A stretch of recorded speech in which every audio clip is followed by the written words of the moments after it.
Blue Concepts Africa it's a consulting company, majorly focusing on management consulting, HR consulting, and entirely organization development consulting. We are here because number one, of a challenge. That's a challenge for us to evolve how we rethink and think, and therefore mainstream sustainability in our programs. Number two, I'm in a profession called human resource, who ideally, by the way, it's about the people in organizations. And who are supposed to be at the forefront of implementation is the people. And therefore we have an expectation to meet right there, and a language also to have, and strategies and initiatives that we need to start.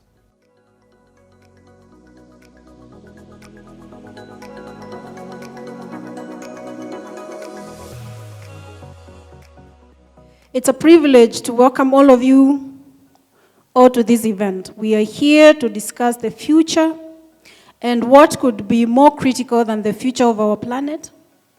I think it is very important.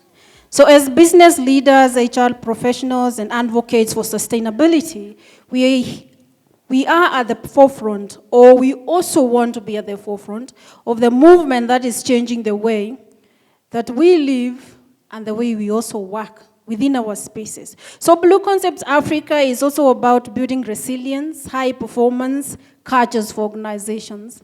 We also are very key on sustainable or building sustainable organization, and that's why we interlock between sustainability conversations here. So today we explore how we can revolutionize the way we do business, how we work, how we demand environmental responsibilities from our leadership, whether it's top, bottom, or our staff. So we are here to talk about all that.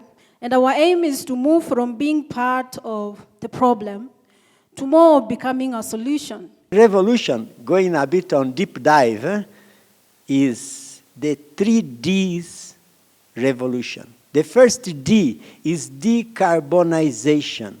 We have to stop carbonizing, the emissions, carbon emission, have to stop it. How do we do that?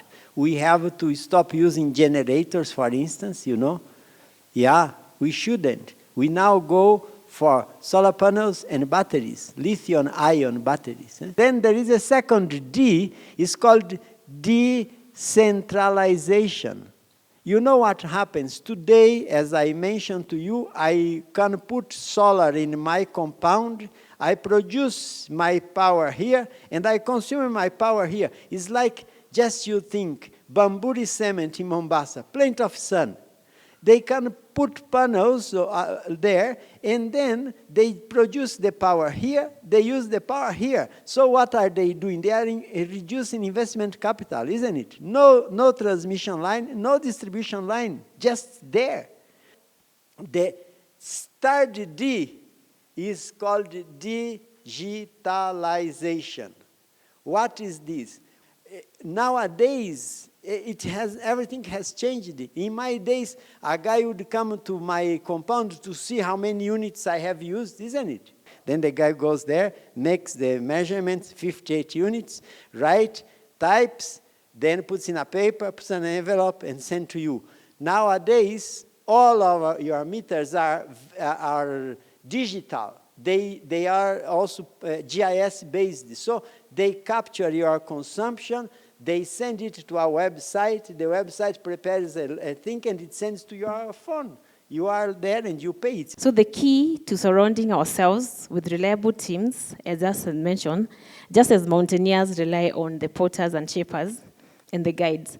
So, and also the fellow climbers I have just mentioned. So together we can achieve the green agenda. And moreover, as we ascend the mountain, we often encounter setbacks that they would require us to descend before even pushing forward again.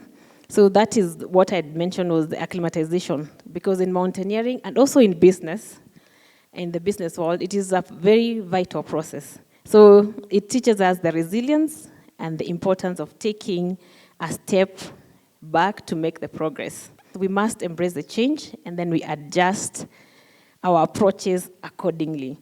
What exactly are green jobs? You know, we can be here talking about trees, but remember we are HR professionals, yeah? So we are talking about the green agenda, sustainability, and ethical conduct in the workplace. So Dr. Kangure, what is a green job? A green job is simply a job that contributes to enhancement and sustainability of environment. Anybody who is involved in a job that supports climate change mitigation and adaptation in any way, that's a green job. To give an example, let's take a basic job like a driver. If a driver is driving a diesel-fueled vehicle, a lorry, a tractor, that job is not green because it's contributing carbon emissions in the environment. It's using fossil fuels. But if a driver is driving an electric bus, that job is green because that job is contributing to sustainability of our environment. So simply, that's the definition of a green job. Is being eco-conscious a cost-effective approach? Is it beneficial for business in terms of money? Yeah, thank you. Thank you for that question. And for sure it is. It is very cost-effective because once it helps when you go to, organizations go to the eco-conscious approach, they'll have to be innovative, and then innovation comes with better approaches of doing business. And when even the customers see that you're eco-friendly, you're also mapping up a market niche. So eventually it becomes very cost-effective because they get more, people will go more to, because as a compliance professional, I know that there's strength in compliance. So when they see that you're complying even to the environmental sustainability, you'll get more customers invest in your business. Mr. Nyamongo, you have talked about leadership. How do you handle a leader who is resistant to this agenda? That is one. So that the team has no leadership. And number two, how is the commitment of the leader going to impact this journey? Thank you. One of the characteristics of a leader when you are doing something or assignment is you attempt. By attempting, whatever you are doing, you are learning. One of the key fears which has been instilled in us as leaders, you fear the consequences. When you fear, then you are not going to achieve your objectives. As a leader, you must demonstrate that anything is doable. Whether you are making mistakes, you are not going to make mistakes that you are banished. You are making mistakes because you want to learn. And as human practitioners, human resource practitioners, what I will urge you is that whenever somebody has made a mistake, try to listen to know what actually has transpired, why that decision has been made. Was it deliberate? If it wasn't, it was a trial. Then if this person takes a responsibility, it comes out of that. There are so many situations where you will find yourself, especially at the top leadership, when you are making something, a decision, then you are brought back. But at the moment something thinks that you are focused on what you are doing, they will come to appreciate what you are doing. That is the type of leadership which you would like to demonstrate, especially when you want to execute your strategy. HR cuts across departments because of the nature of the work of HR. So in my thinking, the HR function can very easily be the champion of the green initiatives in the organization. Is there a role of HR? How can HR professionals align to this conversation and be the champions? When you're thinking green, you're thinking about transformation.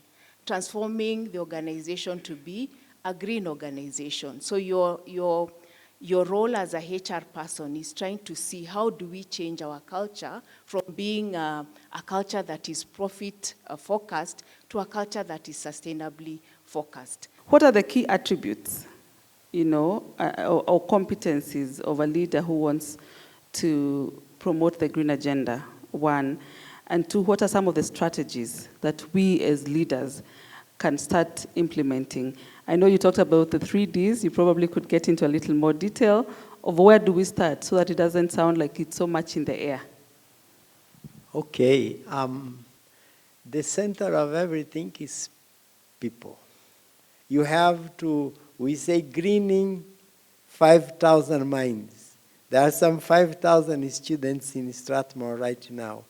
Lawyers, actuarial, accountants, engineers, BBIT or computers, etc.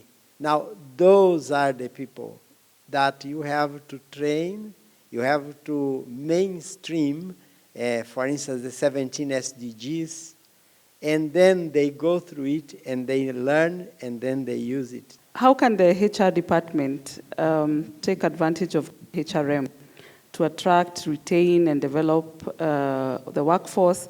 And what are some of these competencies they should be building so that the workforce supports the organization's green agenda? For HR, we need to develop what we call green skills within our organizations. And a green skill is any capability or competency for somebody to support environmental sustainability. If you employ a cleaner, for example, and they are able to reuse water, to recycle, to conserve, that's a green talent. That's a green skill. We should be able to build that skill as HR people. Okay? If you have an engineer or a technician who is able to convert your systems so that they are more energy saving for sustainability, that's a green skill, that's a green talent. And it will begin by changing the culture of how people behave. Are people able to conserve, to reuse, to recycle? Okay? And everybody who is doing that, we should be able to develop a very good reward system. Somebody who is helping us to create a green environment, to create sustainability, and so on.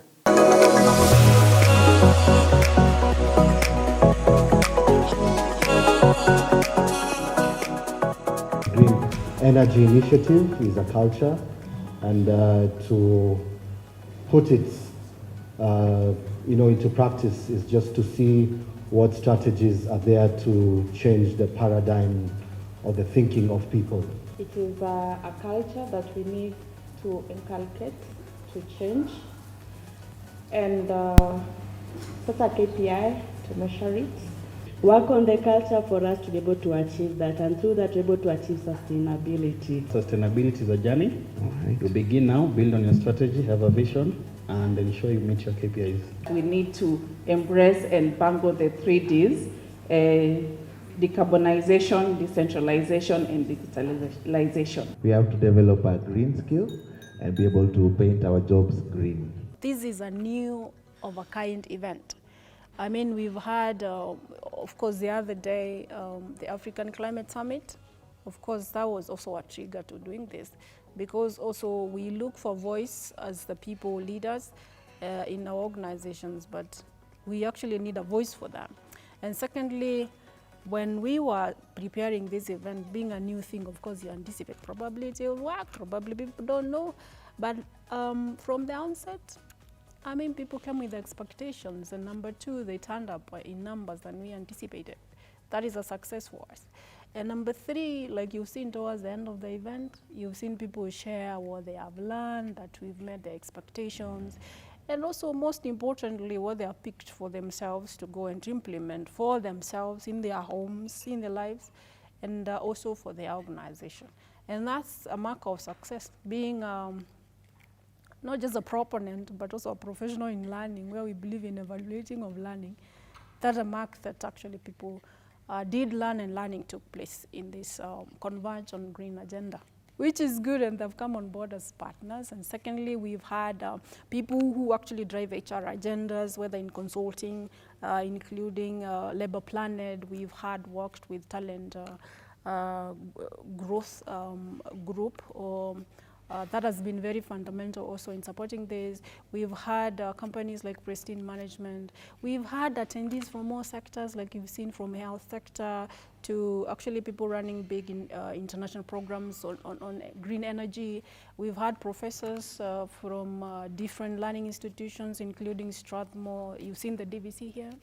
Yeah, you've seen the whole table there filled by, enthusiasts of sustainability from Nairobi Hospital doing great job there.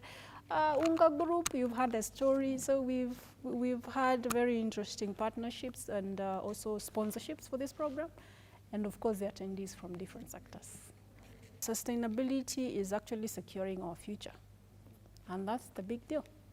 If we don't play sustainability right now, then we have no future. So that's a big deal. That's it. We just have to do it.